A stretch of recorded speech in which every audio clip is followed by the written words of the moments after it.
श्री चंद्रशेखर आजाद। धन्यवाद सभापति जी। आज हम संविधान की गौरवशाली यात्रा पे जो 75 साल की बात कर रहे हैं, ये इनका काम है। धन्यवाद सभापति जी। आगे सर, आगे आगे। आज हम संविधान की गौरवशाली यात्रा पे बात करने के लिए चर्चा कर रहे हैं। कल से ये चर्चा चल रही है सर। मैंने बहुत सारे दोनों पक्ष के और जितने भी हमारे मेंबर हैं सुना सर, उनको बड़े बड़े नेता हैं सर। इसके भाग 1 में लिखा हुआ है India that is Bharat, Hindustan नहीं लिखा हुआ है सर। लेकिन सारे नेता संविधान पे चर्चा कर रहे हैं, लेकिन हिंदुस्तान ही कहेंगे, भारत कहने की हिम्मत नहीं जुटा पा रहे हैं। ये बड़ा सवाल है सर कि क्या संविधान के हिसाब से बात रखी जा रही है। मैं धन्यवाद दूंगा फूले साहू बाबा साहब अम्बेडकर को और मेरे नेता मान्यवर साहब श्री काशीराम को। 25 नवंबर 1949 को संविधान को सौंपते हुए डॉक्टर बाबा साहब अम्बेडकर ने कहा था कि 26 जनवरी 1950 को हम विरोधाभास भरे जीवन में प्रवेश करने जा रहे हैं। राजनीतिक जीवन में तो हमारे पास समानता होगी, लेकिन सामाजिक और आर्थिक जीवन में असमानता होगी। क्या ये चुनौती आज 75 साल बाद दूर हुई है? भारत ने 26 जनवरी 1950 को संविधान लागू होने के साथ खुद को एक संप्रभु लोकतांत्रिक और गणतांत्रिक राज्य होने का ऐलान किया।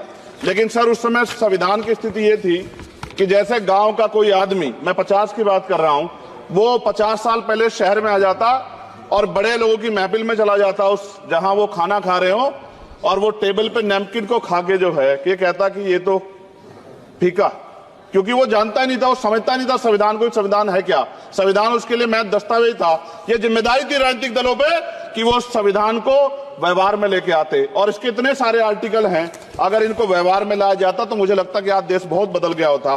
बाबा साहब ने कहा था कि लोकतंत्र भारतीय भूमि का केवल ऊपरी पोशाक है, उनके अनुसार यहाँ की संस्कृति अनिवार्य तौर पर लोकतांत्रिक है। भारत जैसे गरीब और गैर बराबरी वाले देश में संविधान के जरिए छुआछूत खत्म करना, वंचितों के लिए सकारात्मक उपाय करना, सभी वयस्कों के लिए मतदान का अधिकार देना और सबके लिए सम्मान अधिकार तय करना, ये बहुत बड़ी उपलब्धि थी सर। ये संविधान है कि आप वहां बैठे हैं और मैं यहाँ खड़ा होकर अपनी बात रख रहा हूं, और इस देश में आदिवासी महिला के तौर पे जो है राष्ट्रपति बनी है, और प्राइम मिनिस्टर तो नहीं बना, लेकिन शेड्यूल कास्ट के बड़े नेताओं को भी जो है राष्ट्रपति बनने का मौका मिला। इस संविधान की देन, अगर वोट हम पे नहीं होता तो शायद अमीर और जो राजा महाराजा खुद को मानते हैं हमारी गलियों तक नहीं आ पाते, हमारे हाल नहीं जान पाते। आजादी का मतलब सर सिर्फ अधिकार पाना भर नहीं है, इसके लिए हमारे संविधान में सरकार और नागरिकों के अधिकारों के शासन के कर्तव्यों का विस्तार से उल्लेख किया गया है। बाबा साहब ने संविधान सभा में दिए गए भाषण में कहा था कि स्वतंत्रता आनंद का विषय है, पर अब हमें अपनी जिम्मेदारियों पर भी ध्यान देना होगा। संविधान ने सुनिश्चित किया कि रानी के पेट से राजा जन्म नहीं लेगा, वोट से नेता तैयार होगा। आर्थिक बराबरी के लिए सरकार क्या कर रही है? गरीब और गरीब हो रहा है और अमीर हो रहा है। सुबह उठते कहीं बम की धमकी मिलती, कहीं दंगे की।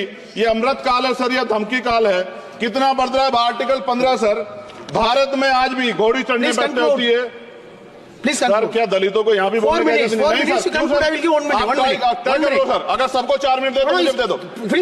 ये भेदभाव नहीं चलेगा दलितों के साथ। Time is 4 minute. Don't waste. भाई सर आप चेक करो, अगर सबको 4 मिनट दिए तो आप मना करो, मैं बंद कर देता हूँ इसको।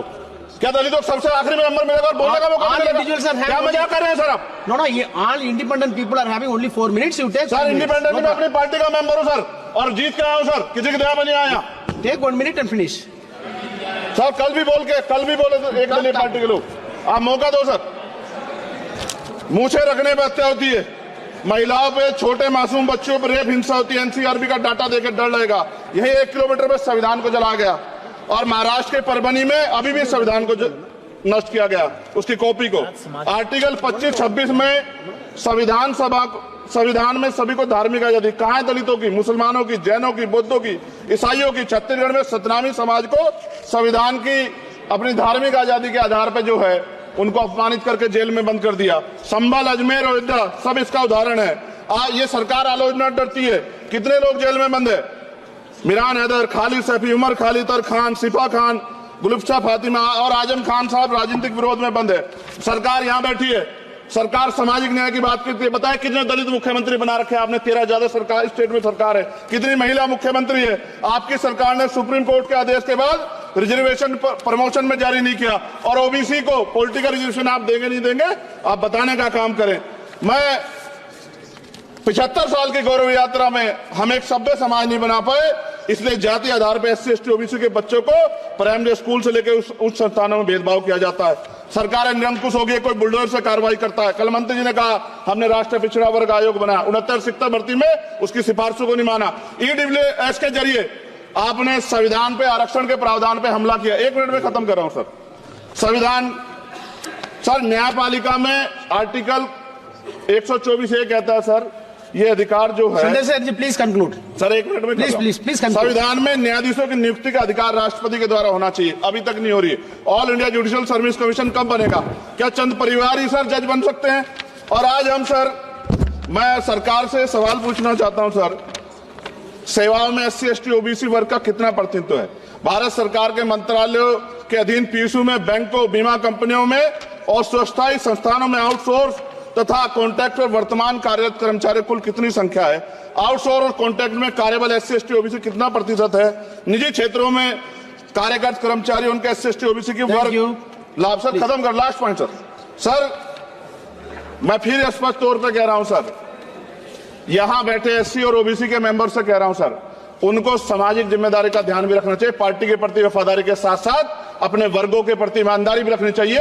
ईमानदारी नहीं होगी तो उन वर्गों का भला नहीं हो सकता, और हमें बहुत सरकारों से उम्मीद नहीं है। बहुत बहुत धन्यवाद सर।